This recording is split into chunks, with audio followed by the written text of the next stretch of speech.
Well, AJ, that was a humdinger. Yeah, that was a real Hey J Almondinger right there. I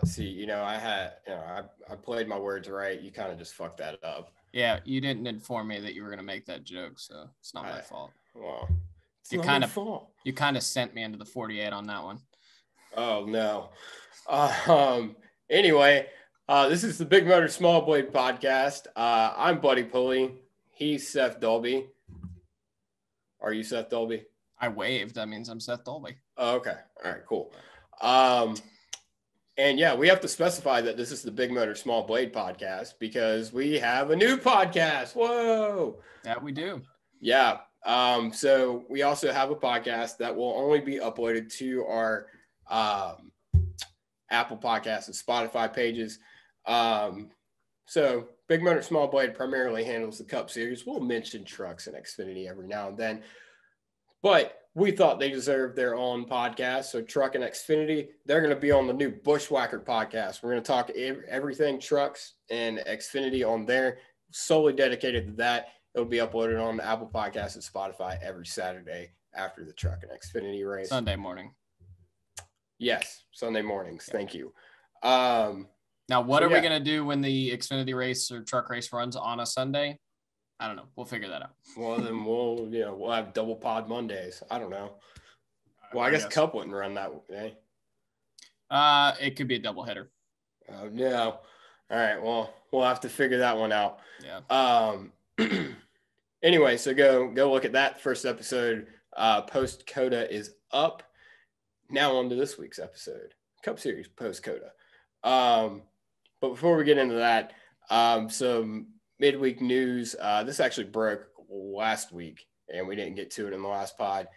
Hendrick Motorsports and NASCAR have teamed up to run a car in the 2023 24 Hours of Le Mans. They're going to run a Gen 6 car that will be modified, I guess, to some sort of specifications. And I thought it was supposed to be a modified Gen 7 car. Oh, did I say Gen 6? Yeah, it's Gen 7, next gen car. Yeah, so they're going to run in the Rolex 24 as a Rolex 24 Hours of Le Mans.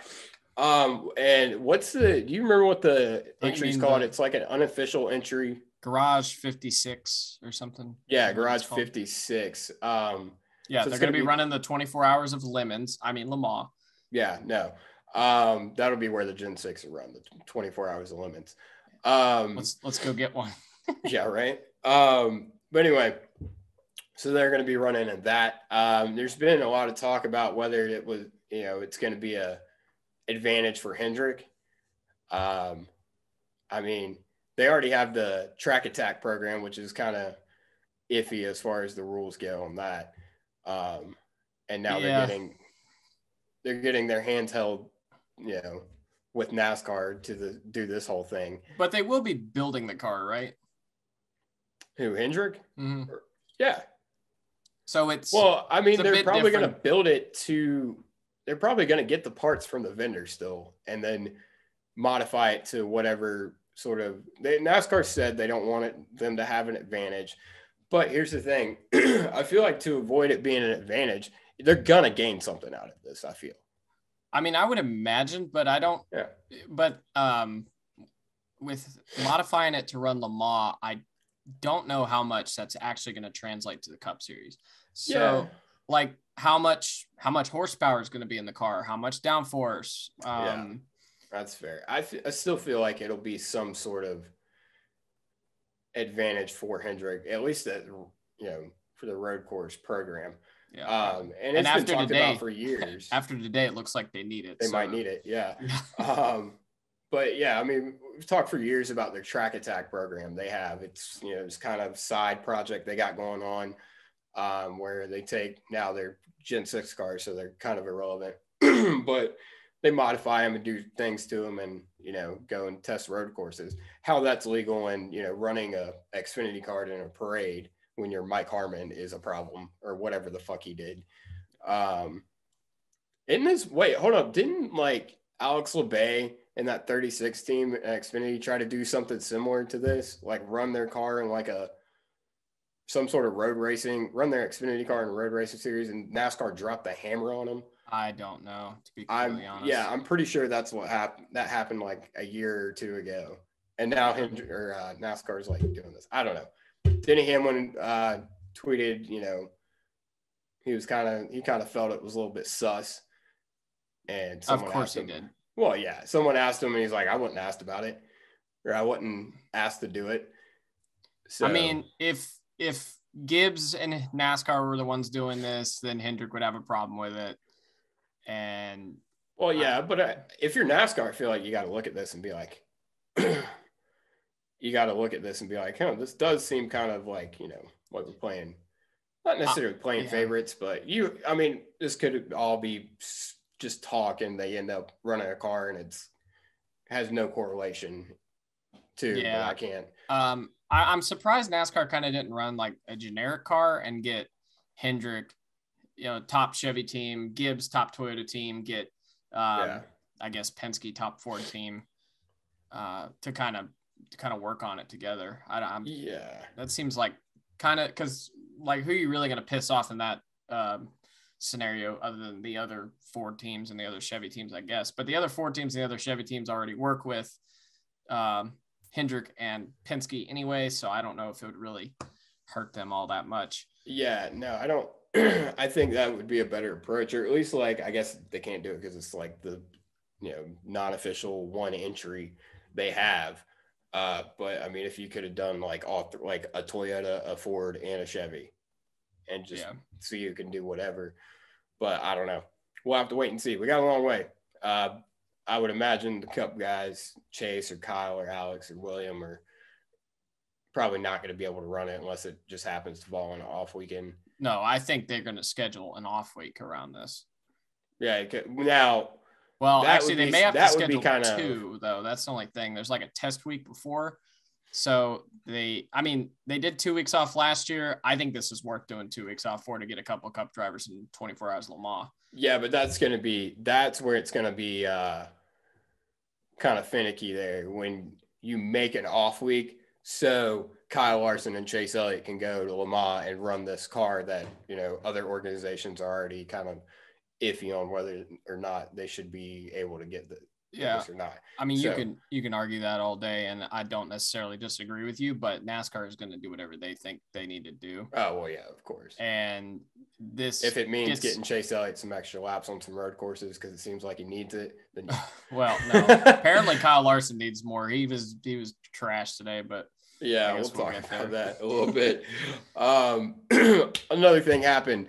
Brad Keselowski and RFK Racing got one of the biggest penalties we've ever seen. They got a 100-point penalty. Crew chief was suspended. They castrated Brad. Like, it was a whole thing.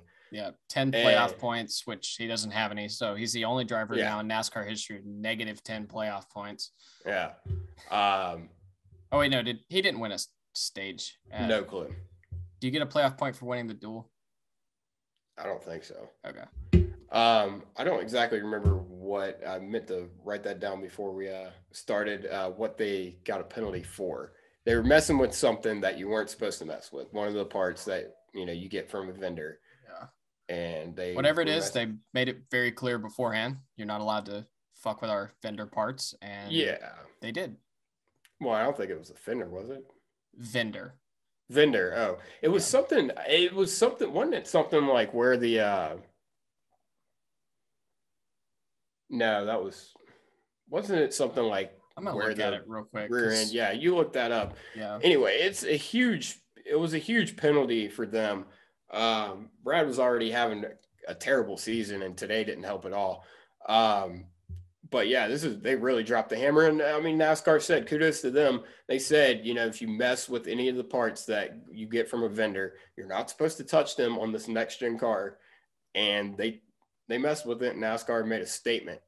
I don't know how long you want me to look for it, but NASCAR's Instagram post just says, for modifying a single source supplied part. That's all. Bob say anything about it? I'll look at Bob. Yeah. I'll just Google Brad Keselowski penalty and see. That would probably be the move. But yeah, it's a huge penalty for them. like I said, they were already messing with some stuff at Daytona with the wheels, and NASCAR approved it. I mean, I wonder if if that had any play in this, and like, all right, we let you get away with one, now you're doing this, and we're gonna drop the hammer on you. I'm surprised they're just because like it's just them, right? Like they're the only ones, them, and I guess Penske was a part of that with the wheel thing at Daytona, but yeah, nobody else is even. I haven't heard anything about anybody else doing anything to parts, and now this is the second time we've heard of RFK doing it. So I guess they just think that shit don't stink. They can do whatever they want. Maybe Roush is just like they really were before Brad got there, giving it all they had, and anything extra is too much that Brad's throwing at them. You find anything? Live research on the Big Motor Small Blade podcast. You've seen it here first. You've seen it here live. All of the above. How's everybody doing today? Did you guys watch the Bushwhacker podcast? You can't watch something that's audio only, dipshit. Hey, look for the damn penalty, man. Let me plug our shit. Did you guys listen to it? You have a good time? It was fun. You have some mimosas this morning on your Sunday morning while listening to the Big Motor Small Blade Bushwhacker podcast. Shout out to my boy Tyler for helping put that logo together. Nothing. It just says modification of single source supplied part. So nice. I feel like there was something that came out where it actually told like kind of what it was, but whatever. Maybe that was Bob. I don't have the time to scroll through 5,000 Bob tweets to get to it. Whatever it was, they modified a part. Modified a part. Brad got a big penalty. Yep. Big doo-doos for Brad. They are probably not going playoff racing this year. Put it that way. Unless he gets a win, which it doesn't. I don't know. Yeah, I don't see that happening. Couple more super speedways. Two more before the season, or three more before the season. Three more. Ends. Yeah. All right. Brad's back in this thing. Unless now this podcast gets changed done. So let's start campaigning for Atlanta in July to be a regular race. I don't know, man. I don't know me. I don't know me. I mean, I don't want to go all the way back to Atlanta, but I feel like it wouldn't be I feel like with the repave, we might have seen a better race with it being a super speedway. Probably, but that's an argument for another day. I just don't like super speedways, so I don't. I know you don't, but it's not about what you want. I know it's never about what I want. No, it's not. I wanted Tyler Reddick to hold off Chase Elliott for fourth place today. Couldn't fucking do that.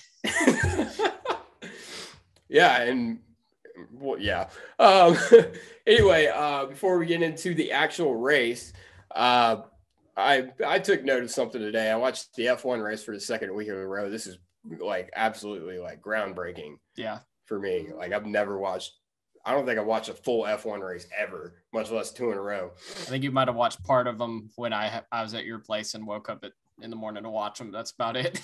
Yeah, and I walked in and was like, what the hell? Anyway, and they got screwed off and did something else. But one thing I noted, and I dropped my pen.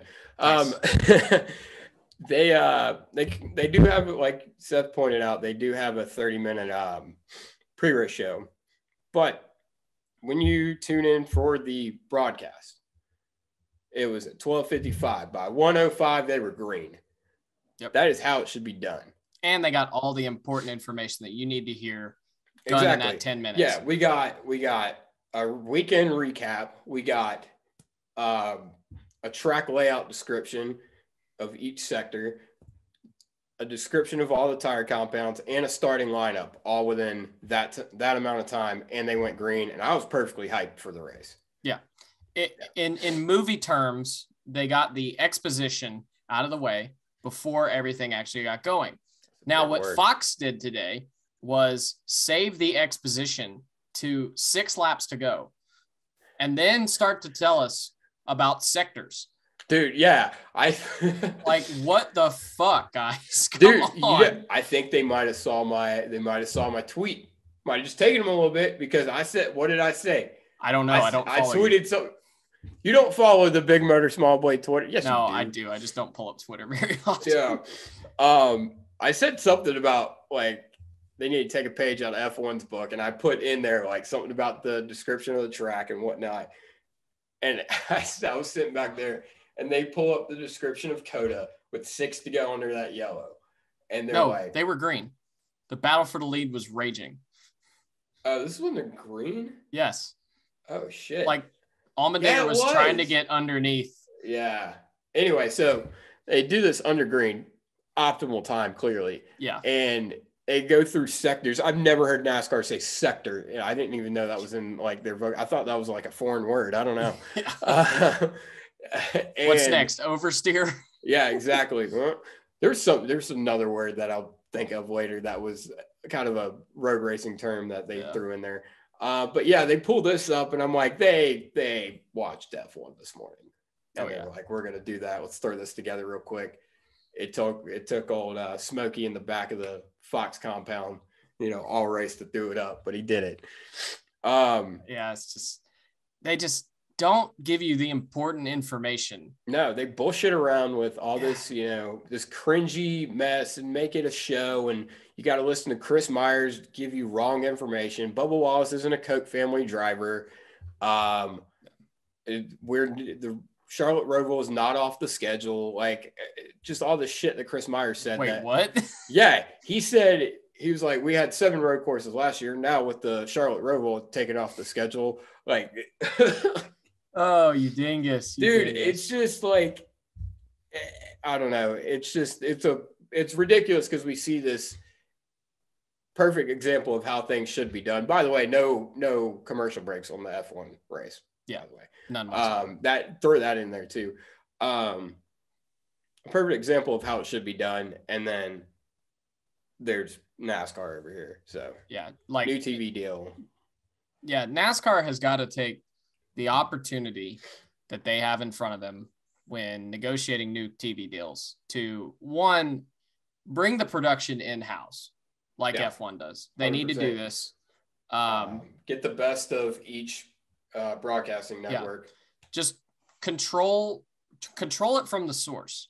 Yeah. And you will end up with a lot more consistency. You'll end up with a lot better product, I imagine.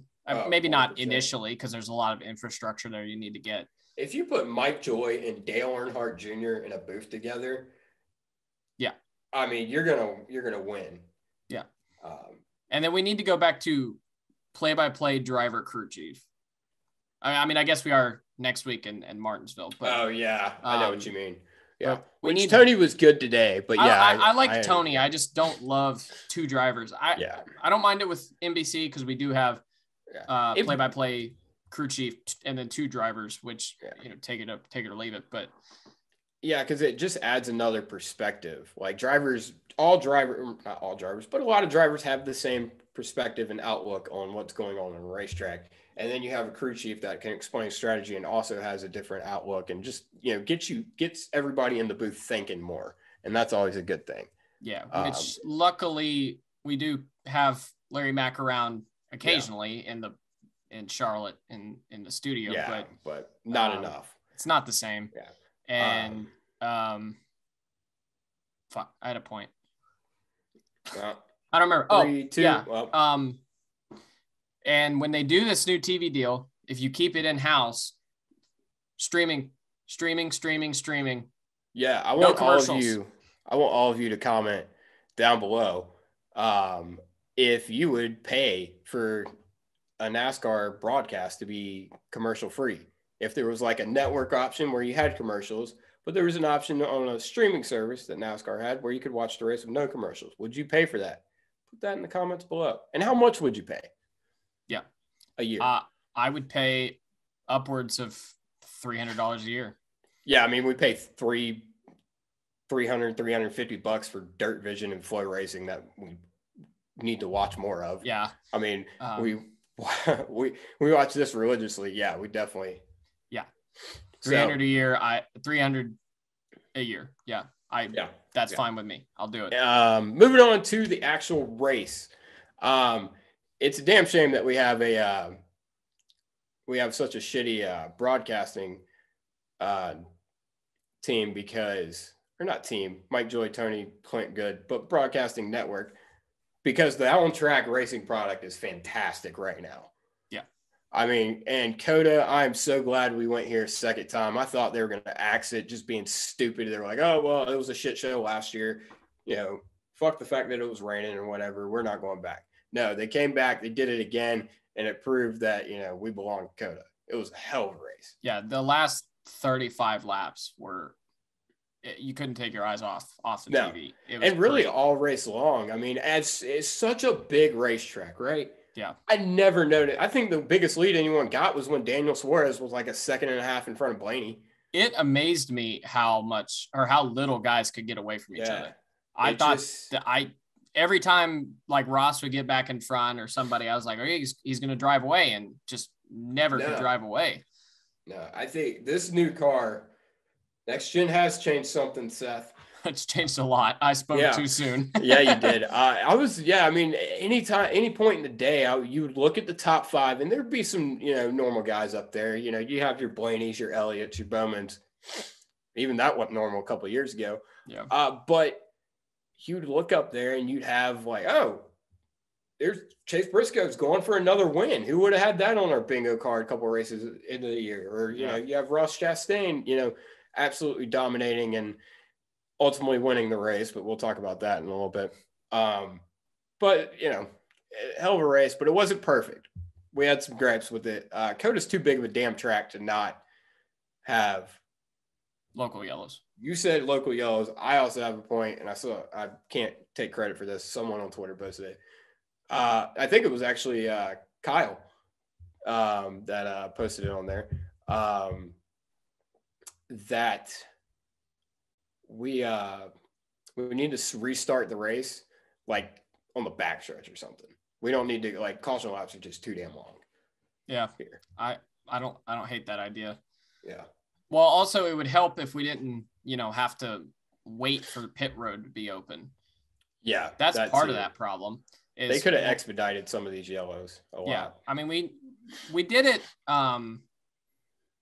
I don't remember where the hell we did it, but we've done it before where we did like quickie yellows. Done that a lot. And yeah. I don't know why we didn't do it today. Yeah. And just throwing. Especially because there weren't a lot of guys going on pit road like all at one time. Yeah. Like tire wear wasn't really brutal. No. So it's not like everybody, like on that last one. Yeah. Everybody pretty much. Well, not everybody. Not everyone. The last time everybody different pitted, strategies. That caution, pretty much everybody pitted. Because that basically got them to their window with 26, 27 to go. But you talk about local yellows. You watch a little bit more, racing where this is a thing more than I have. Well, I mean, you watched the F1 race today. We saw it. Yeah. I feel like that's a little bit different, though. They have like the virtual safety cars and stuff like that. Well, even then it was so there was a virtual safety car one time, but one time it was a local yellow. Yeah, on the last lap of the F1 race. Yeah. That wasn't even what I was thinking of. Oh, yeah. So there was another one. Yeah, you're right. When Alonso had his problem. Yeah. It was just a local yellow, if I remember correctly. Even if it was a virtual safety car, this could be accomplished with a local yellow.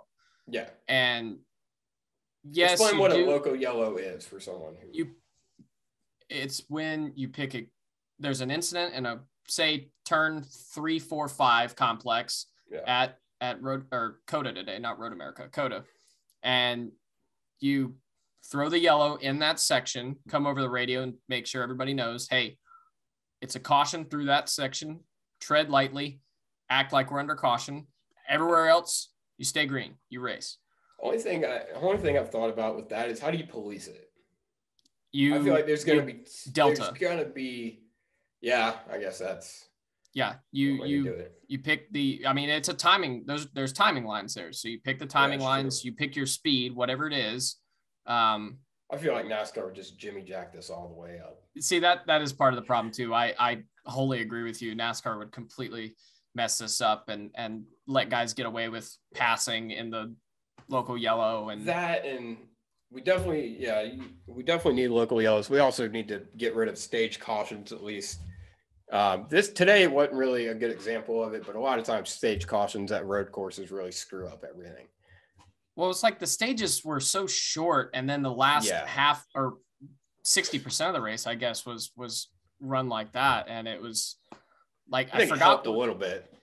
It definitely helped because, like, we get you get the stages out of the way. Sorry, get the stages out of the way. You get the stages out of the way, and then you go run the real race. I guess you just kind of have to set yourself up for being in the right position, which is why I didn't understand why, like, Daniel Suarez and Kyle Larson and guys like that didn't hit. Which I think they were going for stage points. Yeah, I mean, I guess I understand that. Which in Suarez's case, it actually worked out really well for him getting those stage points. Well, and Larson too, he got 6 stage points and finished 29th, so it's better than finishing 29th and getting no stage points, I guess. But either way, you get it out of the way early, and then you just go run a normal race. Now, you hope as a driver that you're allowed for your strategy to work out the way it's intended, and there's not 18 cautions. But that's racing. That is racing, and that would change. That would also the local yellows would help that too. Yeah. I think part of this goes back. Well, they've never done local yellows, but I think they're a little bit more like stern on not doing it. I think part of this goes back to the whole Kevin Ward incident at the dirt track, where they don't want anybody out on the racetrack unless they don't want a tow truck or anything out there while the track is green, even if they're a mile and a half away on the other side of the track at COTA. So it must be just a culture thing, because I remember at St. Petersburg in an IndyCar race one year, we had this big piece of sheet metal or carbon fiber, whatever, come off on the front straightaway, and the officials just ran the numbers, and as soon as the last car went, they're like, all right, we got 40 seconds, run out and grab it. Yeah. And in NASCAR, that would have been a 15-minute caution. Yeah, exactly. So, and I get it. Racing obviously is a very dangerous sport, and you don't want to be risking it, but you don't want to be putting people in harm's way when it's avoidable, but got to be a way around it. Clearly there's a part of that philosophy that they do understand, because they waited until they absolutely had to. A lot of these times when guys broke and slowed down to a crawl, they waited as long as they could, because they knew they had several minutes until a couple minutes till the cars came by again. There's that. They could find a way to have more escape routes too for these guys, because they only had a handful, and like Ricky Stenhouse, they were on the radio like, where are we? Can we get to one of these? And they just couldn't. They were too far away from it. Which, I think, escape routes will help. And then, figuring out something they can do with that. Getting into the actual race, Ryan Blaney started on pole, but he did not stay there long. Daniel Suarez looked like he might have a chance to get his first win today, and then stage one ended, and that kind of went out the window. Suarez led every lap of stage one, had a fast car, really was the only one who could get away throughout this whole race. And again, Trackhouse Racing showing their speed. Wins stage one, and then gets heartbreaking. Rookie driver Corey Taylor takes out Daniel Suarez. Corey, you're not you and you're hungry. Eat a Snickers. Yeah, exactly. Oh, man, we'll have to put that in. But hey! Fuck! Suarez gets turned around and falls back, kind of screws up his whole strategy for the race, and then he ended up having some power steering issues and worked his way back up to the top 15, and then it finally broke on him, and he was kind of done for the day. Tough break for him. Trackhouse still ended up with a good day. Obviously, we'll talk about that here in a little bit. Denny Hamlin won stage 2 of the race. Probably forgot about that because the race was 17 hours long. That's definitely Denny's favorite stage to win, though. Yeah, for sure. You did text me and you were like, this race is entirely too long. I was like, no, it's not that bad. And then 3 more cautions later, I'm like, okay, maybe this race could have been about 15 laps shorter, I think. Yeah. I felt that way about the Xfinity truck. If you do one to one, you got to do it to the other, right? Yeah. It could have been a little bit shorter. The last stage of the race, though, was awesome. We had Ross Chastain, AJ Allmendinger, Chase Briscoe, really the main players in this race, going at it. Tyler Reddick and Chase Elliott and Alex Bowman were kind of back there in the second tier. Yeah, if they, when the top guys got up there, Jimmy Jack, and they could get up there and make something happen. Yep. And AJ Allmendinger, obviously, he's going to be up there. Like we said last night on Bushwhacker, he's one of the most accomplished road racers in America. Ross Chastain and Chase Briscoe, not so much. Chase he's gotten better on these road courses since Xfinity, and then Ross he's proven he can win anywhere. Yeah, almost. But it's interesting that it's a new guard, man. Neither of those guys, we were both wondering last year, like, are Ross and Chase, like Chase Briscoe, are they the real deal or not? And then this year they've come out of the gate and they're proving they honestly could be contenders when they get to the playoffs. Oh, if they continue this, they're absolutely contenders. Yeah. I had the jury way out on Ross Chastain up until about Darlington last year in the fall. And then all of a sudden it seemed like with Chase Briscoe. Yeah. But all of a sudden with, I guess, both of them, not in the exact same race, but there's just a switch and they both hit it and they've both been very competitive this year. Yeah. And it's good to see for sure, to see these guys that are newer to these cars and going out there and competing with the best of them. Yeah, and I think next gen's got to have a lot to do with it because you're seeing that across the board with a lot of guys like Reddick. They said something to Reddick earlier, or getting towards the end of the race. Reddick was like, "Man, we should be up there going for the win." The crew chief was like, "Bro, you're running top 5 week in and week out. You need to stop beating yourself up." Yeah, and it's how it is. And I understand his frustration. He definitely feels like he should have won by now. Next gen's had a big impact on this for sure, but I think it's leveled the playing field as far as like the organization wise. Like Trackhouse, Stewart Haas were not winners last year. Yeah, no, but it definitely has. But we could see this coming. Reddick had several really good runs to end the season last year. Ross had a few good runs to end the season last year. Briscoe had a handful of flashes. I wouldn't say that I saw this coming, but he had a handful of flashes coming in. Who else? Byron. We talked about Byron being ready. I feel like it's like almost like more of a driver specific uptick in performance. I don't feel like it. Well, Trackhouse is a different story. I think just next gen puts it more in the driver's hands because you're not seeing, like last year we saw Hendrick and it was just Hendrick as a whole was killing it. Now, granted, 3 of their drivers have been to victory lane, but they have not been the organization. I'd argue that Trackhouse has been the best organization this year. Yeah. As far as speed wise, it's close. I think they're better than Hendrick, or they have had better performances than Hendrick. I think it's close on whether or not they've actually been the best whole organization. Well, who would? Penske, maybe. Penske, really? Yeah. I feel like I don't know. Well, maybe not. I don't know. Yeah, I mean, Joey hasn't really been there ever since he won the Clash, and Blaney's been okay.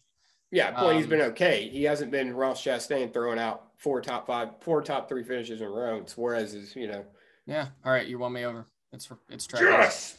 1-1. You just won today. Yeah. Huh? You won today. You had Elliott. I won today. He nipped my guy at the end. I did. Not happy about it either. We getting down to the nitty gritty.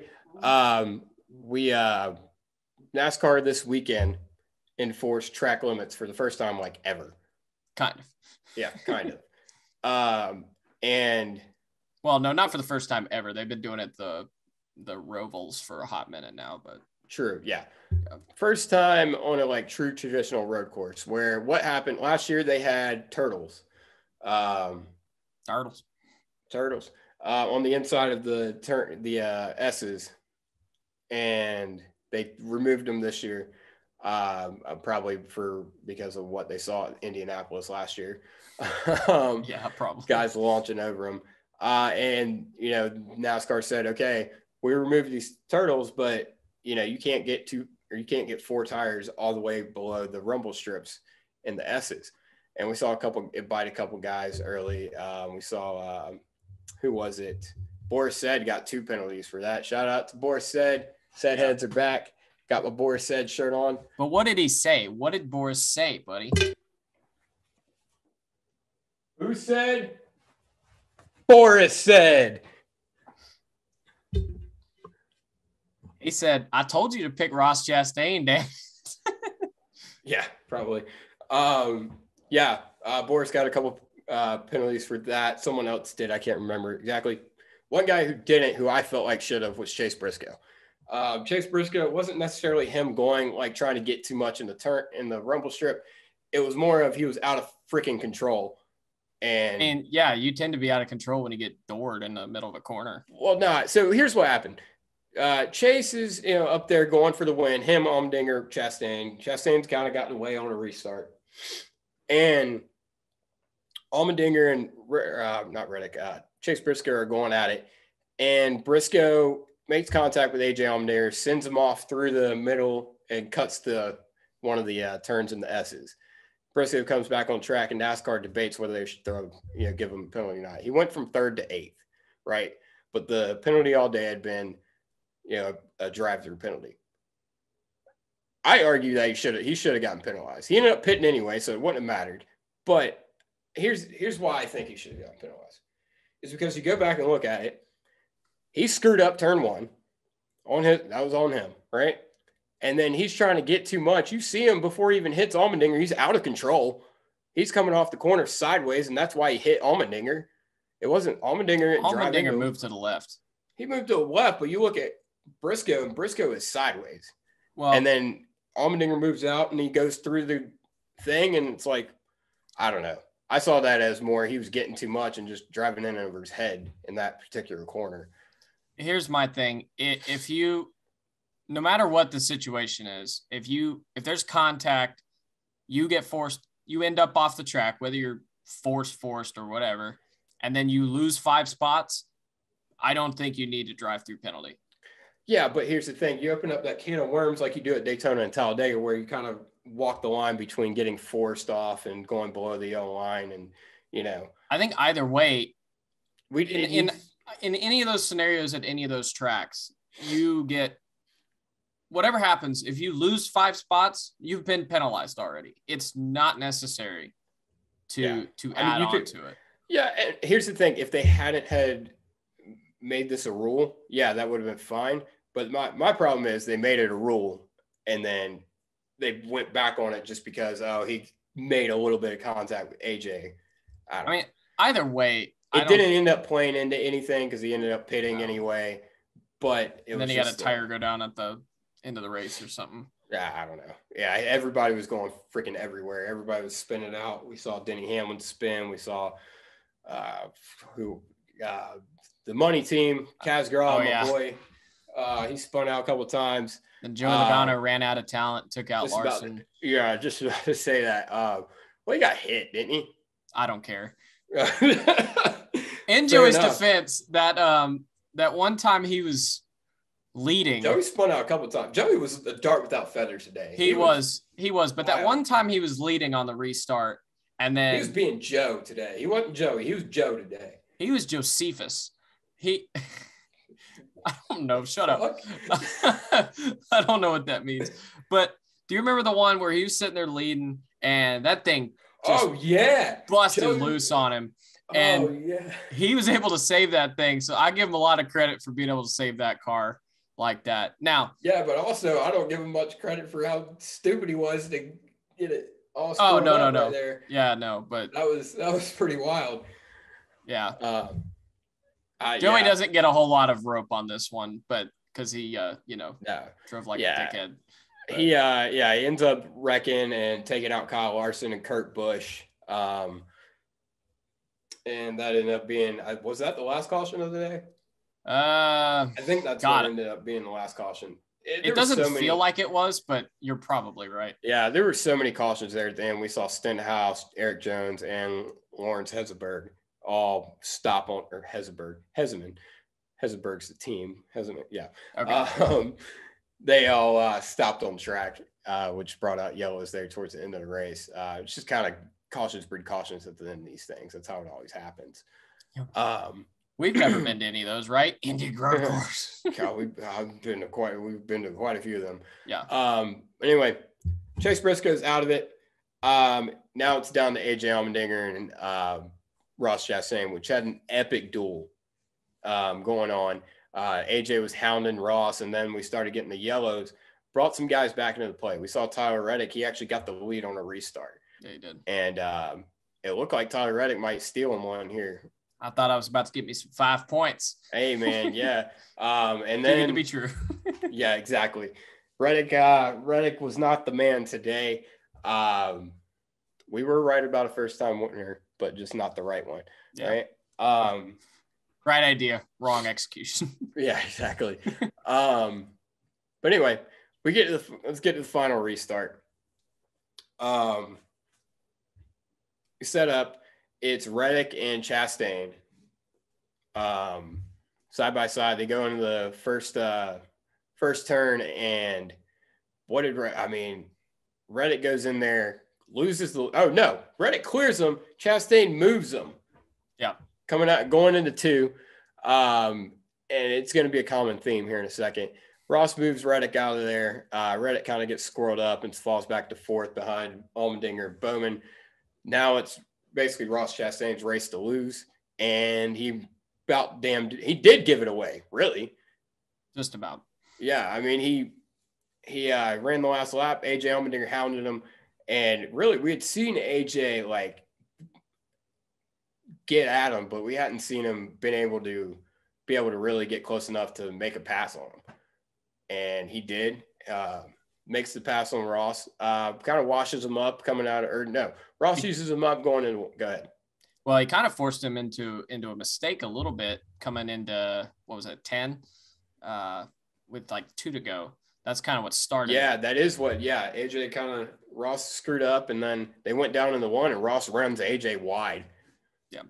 And they're going through the S's, and AJ all over him, and it was an awesome duel because it was like, Ross got some tips from AJ back when he ran from Colleague, right? In Xfinity, and it was really awesome to see because it was AJ, who's, like we said, one of the greatest road racers in NASCAR, and it was going to be an epic duel there. He gets to Ross, moves Ross out of the way, a little bump, a little nudge, which honestly, to AJ's credit, AJ peeked underneath him, and Ross kind of shut the door on him. Yeah. So, I mean, he kind of had that coming. Opens up the door for Alex Bowman, who almost hacked his way into another win, which would have been epic. That would have been wild. I said it, too, with a couple to go. I was like, Alex is in prime hacking position. Yeah. And same fucking guy backs into every fucking win. Yeah. Oh God, Kyle would have had a field day today if that would have come to fruition. And it almost did. Ross moves skill. AJ moves Ross, gets Ross out of the way, but in the same complex of corners, Alex gets by both of them, or looks to almost get by both of them because they're jimmy jacking around, playing hide the zucchini with each other. And that's not what that means. And then Ross, we go down into, a couple corners ago. Ross just sends AJ. Yeah. Sends him off into oblivion. AJ spins out, cleans out Alex Bowman. And, Ross, Ross goes on to win the race. And he's been knocking on the door the last 3 weeks. He'd had a third, a second, and a second. But why you got to do it like this, bro? Yeah. I get what you're saying, but I'd have done it too. That's it? Yeah. There's nothing else to say about it. I'd have done it. I don't know. Dude, here's the problem I have with it is you run them wide. First of all, you run everybody wide and moved everybody all day. Well, not really all day. When he was challenged and when he was not in the lead, mostly on those 9,000 restarts that, have got to frustrate you as a driver, especially when you're pulling away under green. Well, not pulling away, holding on. Yeah, I don't know. I can't blame him. I absolutely can blame him because, I mean, for every, move you have like this, there's 15 good ones. I don't care for guys who get out of the car and cry about winning their first cup race. Oh my God, it's such a glorious moment. Dude, you jumped a guy. Yeah. Like I would have been happy for Ross had it been any other way, but I don't know. He definitely, I don't know. You didn't have to wreck the man. I'm not in love with the move. But I can't say that I wouldn't have at least tried. Now, would I have been hoping if I'm going to do this move, I would have been hoping that he would have just kind of slid and then kind of got into the 48 and then he finished second or third.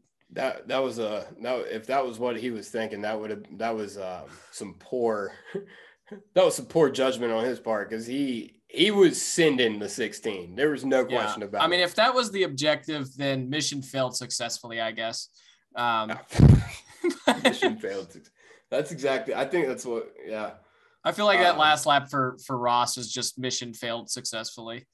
That's I don't know. He drove the thing. That's the thing. He drove such a good race, and then those last couple restarts, moving the 8, that's fine. Running guys off, that's fine. But when you get what was coming to you, like you got what you dished out, yeah, and then you blow your head off your shoulders and absolutely wreck a guy, and that's what happened. Like, yeah, that I got a problem with it. So. Yeah, I feel you. I guess congrats, but that's all I have to say. It's not my favorite move, but you're going for your first win. It is what it is, I guess, at this point. I don't know. Props to Alex Bowman for hanging on to second place, though. He was going to win the damn thing. Well, I know he's going to win the damn thing, but to get just like bulldozed by the 16, or I guess he didn't actually get hit by him, but to get away from him. Yeah, I mean, AJ did. I mean, he bounced off of Alex like he was concrete wall and spun out. So for Alex to get hit in the door like that, keep it straight and finish second, good on you. Good move. Yeah. But and if Ross doesn't win or not, if he doesn't get on top of the tower there on the front stretch of COTA, the giant, what do you call it? I don't know. I know what you're talking about, but I don't know what the hell they call it. The big ass freaking tower. Watchtower. On the front stretch. Watchtower. Thank you. I think that's what it's called. Something like that. Yeah. If he doesn't get on top of that thing or drop a watermelon, that is a missed opportunity. That is 100% a missed opportunity. And I'm going to be even more upset about the finish of this race. I just want to know how many watermelons he brings to the track every week. Does he just bring one or does he bring These are the questions. 40? Yeah, these are the questions. Yeah. I mean, he had to have at least brought 2 this week because he was running 2 races. We know this. Yeah, at least 2. Nah, he brings more than that. I bet. Does he eat anything other than watermelon? No, absolutely not. No, he's a watermelonitarian. Seth. Buddy. You know what I'm about to say. I don't. What's our theory? Oh, yes. How many babies does he bring to the track? Let's all right. So we got a theory. This is our Ross Chastain conspiracy theory. This is conspiracy time. We're getting wild here. All right, so Ross Chastain, right? He's a watermelon farmer.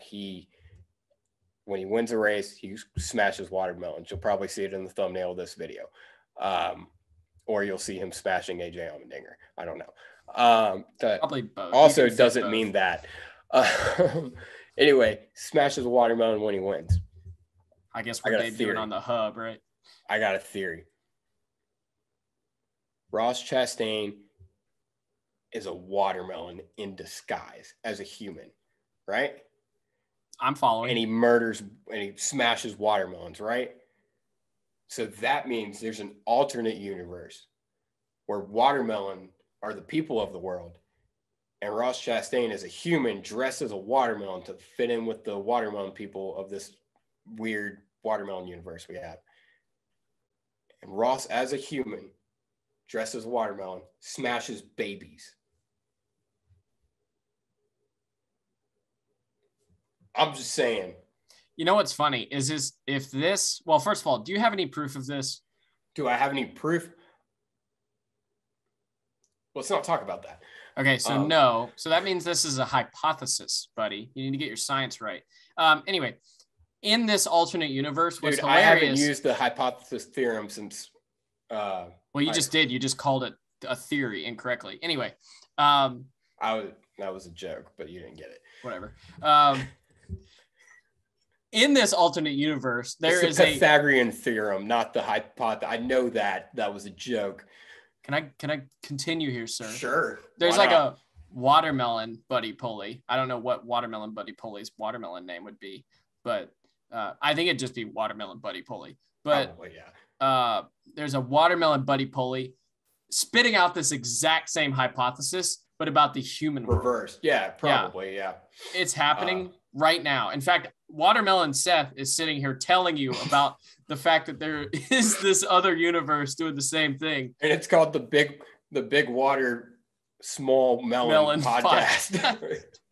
Oh my God. Oh, that's the thing too, is the cars actually run on water instead of gasoline, and the watermelons, like the inside of a watermelon. The whole car is made out of watermelon.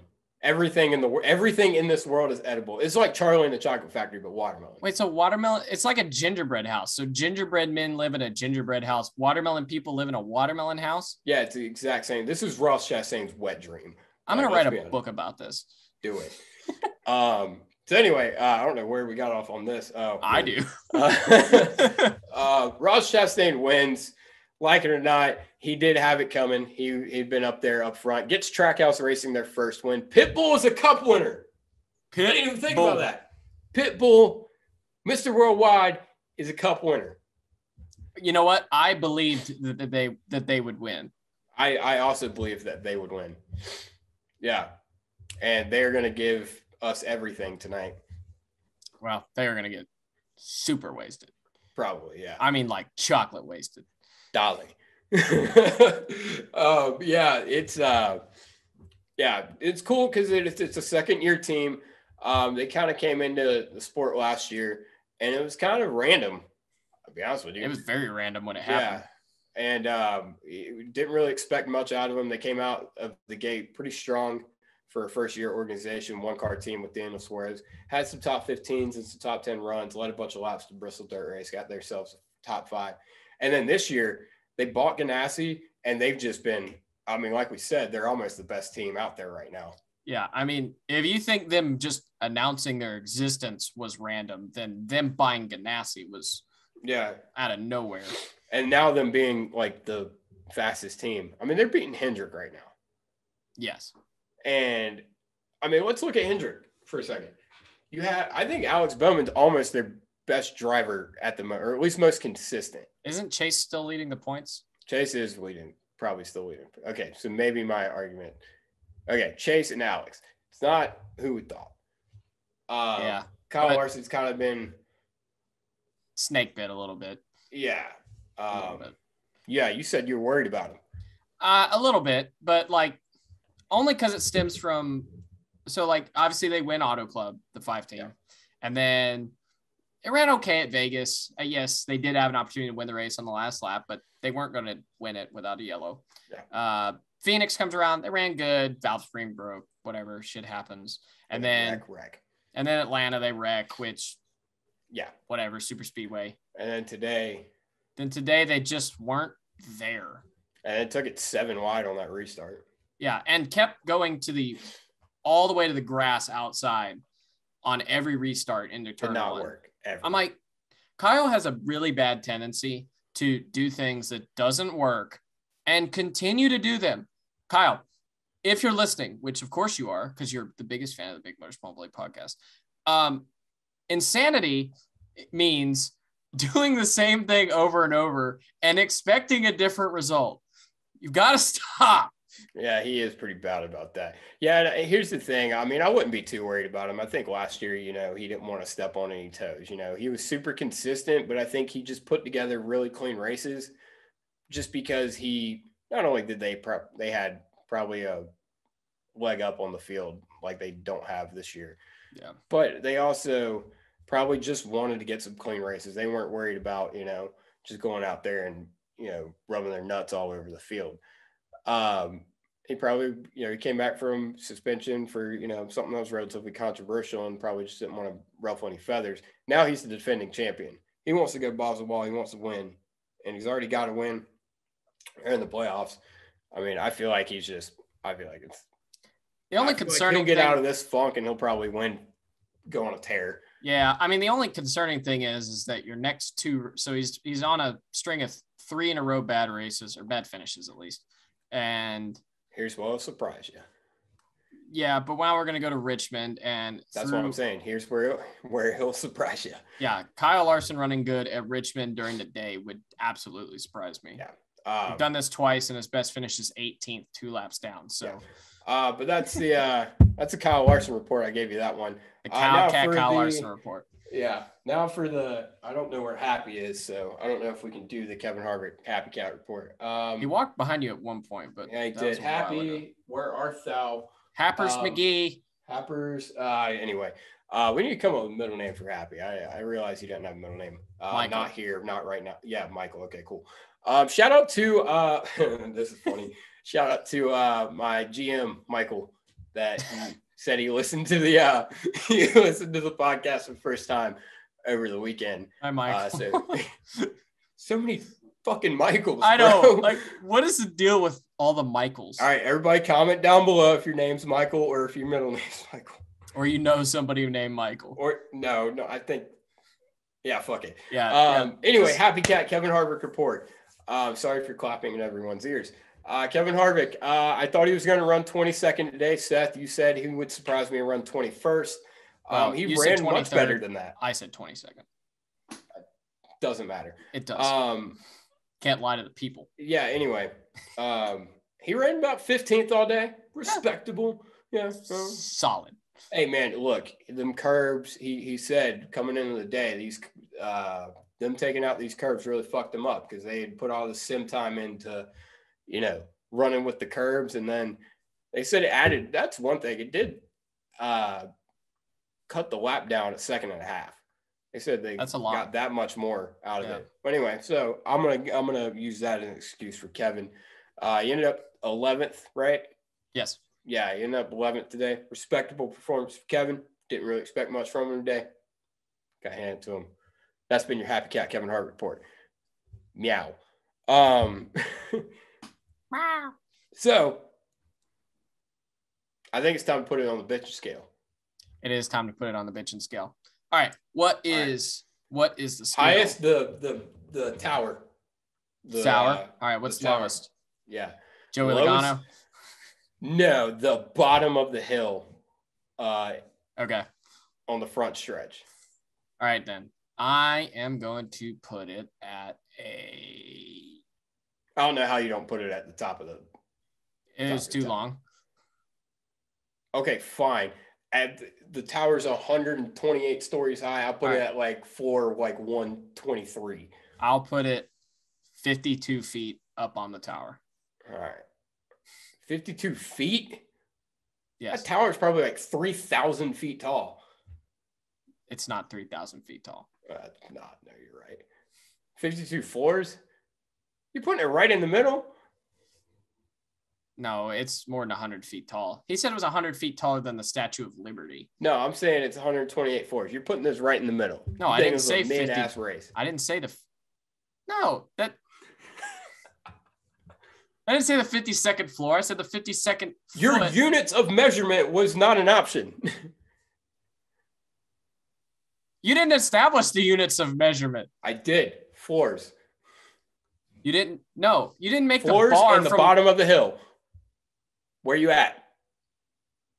52nd floor. Seth thinks this was a mid-race. That's terrible. Wow. The bottom of the hill is way below the bottom of the fucking tower. All right. What are you talking about? I thought it was a great race. So in my eyes, this is the top of the hill, or this is the top of the tower. This is the bottom of the hill. About, for the audio listeners, about a foot. This is where the 52nd tower is, give or take, in my analogy. 52nd tower, there's 52 of them? How? Not I thought tower. It was one. Floor. Yeah, there you go. Eat a bag of cakes, fair enough. All right, cool. All right. Respectable. If it was 15 He's about laps 3/4 of the way up. If it was like 15 laps shorter, it'd be here. Fair enough. All right. On the bitchin' scale, our picks. You didn't give it a bitchin' scale rating? I did. I said it was 123. If the thing is like 128 stories high, I'm giving it like 123. Okay. That's awfully specific with no explanation. Give me your explanation. You made me give you my explanation. My explanation, I thought it was a great race. I thought the race could have been about, like you said, 15 laps shorter, 5 fours below the top 4, 15 divided by 3 because Dale Earnhardt is 15. So, yeah. 15 divided by 3 is 15. There is 5, and you subtract that to – shut up, man. No one ever said math was my strong suit. I'm glad. Hey, everybody see that? Everybody see the Facebook post I put out where Bubba Wallace had the number 3 on his car? That was for you boomers. That one. Yeah, Bubba lost the wheel today. It picked a fine time to leave him loose wheel. That was not his fault, despite popular belief. Despite NASCAR's Twitter boomer following – what? Yeah, I know. Wild that Bubba Wallace's tire coming off because why didn't Bubba just get out of the car and tighten the damn thing himself? Exactly, absolutely ridiculous. Yeah. Back in my day, Richard Petty would have done it. He would have gotten out of that car and he would have put the tire back on himself. And he'd have hand tightened it. He would have pulled a Bill Elliott and unlapped himself twice. And that's why Chase Elliott's better than Bubba Wallace. I see no flaw in that argument at all. No, not at all. Anyway, not one. Shout out to Bubba. He had a decent run on the Xfinity race. Had it kind of – he was – here's what his problem was in the Cup race today. It was his fault that the transmission broke. He was doing fine. Yeah, in the Xfinity race. He was doing fine today, but he was trying to imitate Daniel Suarez. His car looked too much like Daniel Suarez's car, and as soon as Daniel had problems, then Bubba had problems. Imitation is the – highest form of flattering, but it's also not the move when the guy you're imitating is dropping the ball. I'm glad Daniel didn't win today in that ugly ass car. That is a what? Hold on. Here's the thing. Daniel's car. Hold on. Are you joking? No. I am shook in this moment. Some of the cars this year. This is the argument. This is the talking point about Trackhouse today. Fuck them winning the damn race. You don't think that's like one of the best paint schemes on the track? No. Here's the thing. Some of the schemes this year have fallen into this problem where they look like this. I'm looking at you and I don't even know. And there's audio listeners. They have no clue. They look like they're an arch. I don't know why that is, but I know what you're talking about. They look like you're describing it terribly, but somehow I understand. They look like they're low in the front, low in the back, and high in the middle. And it looks odd. And it's all about the scheme with the next gen car, because some guys look fine. And then Larson's looks like the opposite. If Chase Elliott was driving it, it'd be a fantastic paint scheme. That's all I'm saying. I don't like Chase Elliott schemes. What are you talking about? But Larson's is the opposite. It looks like it starts and ends high, and there's a bow in the middle. So the Kyle Larson scheme is the best, and everybody else's sucks. That's what you're saying. No, I don't really like Kyle Larson's car this year. So anyway, Seth, you're not even going to get to have a pick for Richmond because you have such a terrible opinion on things. I disagree. Anyway, but you're the one who thinks Chase Briscoe deserved a penalty, so you're wrong, and then I can be wrong about this, and we can all be wrong in our own ways. Yeah. Either way, Ross Chastain's a winner. Good on him. First-time winner. Is he going to go back-to-back? Let's pick for Richmond. You had Tyler Reddick today. We got to do Sundress and Dumbass. Oh, shit, yeah. I apologize to our listeners. That's like the best part of this podcast. God, I have no clue. Oh, Sundress. Sundress is Trackhouse. Yeah, Trackhouse. Not Ross. Ross. Trackhouse. Yeah. And Dumbass is Joey Logano. I don't know, man. You're gonna have to put up a pretty strong argument. I almost want to give it to Bubba, man. Motherfucker didn't get out and change that tire himself. Yeah, you're right. God, that pissed me. I saw some stupid shit today. That pissed me the fuck off, man. Lay off the man. Lay off the dude. He fell on his skateboard. And everybody was like laughing at him. Yeah, I mean, just like, dude, why take the chance of breaking your arm or something riding a skateboard around the track? All right, fair enough. Yeah. Hey, dude, respect demands. It was probably I'd do that too. That's a long ass racetrack. Yeah, I guess. I don't know. I'd bust my ass. We got flat ground on a skateboard. Dumbass award. It's gotta be Joey, right? I feel like there's somebody else that was a dumbass. I want to make an argument for Ross, but he won. Yeah, you can't win dumbass award if you won. Yeah. I don't know, man. Well, I guess you could, but I don't think this warrants it. So I think that means Joey won. Yeah, you're right. Joey. Joey wins. All right, so congratulations to Joey Logano. You are our dumbass of the week. And then Trackhouse Racing, Justin Marks, Pitbull, Mr. Worldwide. Congratulations. You are the sundress of the week. I want to see Pitbull in a sundress. And I want to see Daniel and Ross in those like checkered flag rompers that we saw those girls dancing in at the LA Coliseum next to Pitbull. All right. And then Justin Marks singing. Yes, there we go. Pitbull's not even singing. He's just dancing in his sundress is flowing in the wind. Yeah, it's the whole thing. I hope it's not flowing in the wind too much. Oh boy. Woo. Anyway, I forget picks. Yeah, that's what we were talking about. So, like I said a second ago, Chase Elliott, Tyler Reddick, they had a duel, man, today. That's who we picked. I picked Chase. You picked Tyler. And, dude, I was sitting there with like 15 laps into this race. And I was like, really? Fucking Chase Elliott's going to run like shit when I pick him on a road course? Of course he does. You start texting me this. I'm like, dude, he'll be there at the end. Stop. Yeah, you did call that one. And earlier today, we were on the phone. And I said, damn, I should have picked Ross Chastain. You did say that. I did. Oh, man. Yeah, I need to be smarter about my picks. You were like, nah, man, it's a road course. He's not very good at those. I'm like, I don't think it matters at this point. They are on a freaking roll. Yeah. So, I got to be more thought out with my picks. There's a couple guys that, even though I've won, I had still a couple guys that I thought I could have picked better. Which race did you win? Oh, Vegas. I meant beat you. Oh, no, you didn't win Vegas. You had. Yeah, I did. I had Larson. Well, you won our thing. You didn't pick the winner. Yes. Am I the only one that's besides I picked the winner for that, and you picked the winner for the Clash. The Clash, yeah. I don't know. Anyway, so I won this week. Got me 3 more points. Who you picking for Richmond while I pull up where we are in the standings? I don't know. Oh my gosh. Oh gosh. I am up to 12 points and you have 11. So I've retaken the lead. That means I gotta put in a good pick here. That is. Exactly. I want really bad to go with Martin Truex Jr., but I don't know if I should. Fuck it. I'll pick first this week. Daniel Suarez. Fuck it. I believe that we will win. All right. You have the world's biggest fuck it attitude. What? Damn it. I don't want to go with Truex since he just won in the fall, but it feels right. Well, you go ahead, do it. You did it for Xfinity. Go ahead. What did I do? You picked Noah Gragson. You picked the fall winner. I didn't. Yeah, you did. I picked Gragson? Oh, no, I picked Gragson. Anyway, sorry. Go ahead. Yeah, I didn't pick Gragson. I'm gonna go with Christopher Bell. Fuck it. Christopher, okay. He's had a hell of a season so far, but all right. Go. You ran okay at points today. Yeah.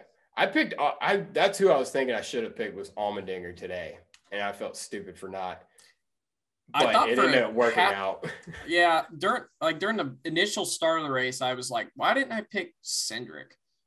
I thought about it too. I didn't think he'd win 2 races. That wound up not happening. And I felt good about that. And then Reddick was in the lead for a minute, and I felt really good about that. And then anyway, going on to Richmond next week. Guess what? Guess what's next week?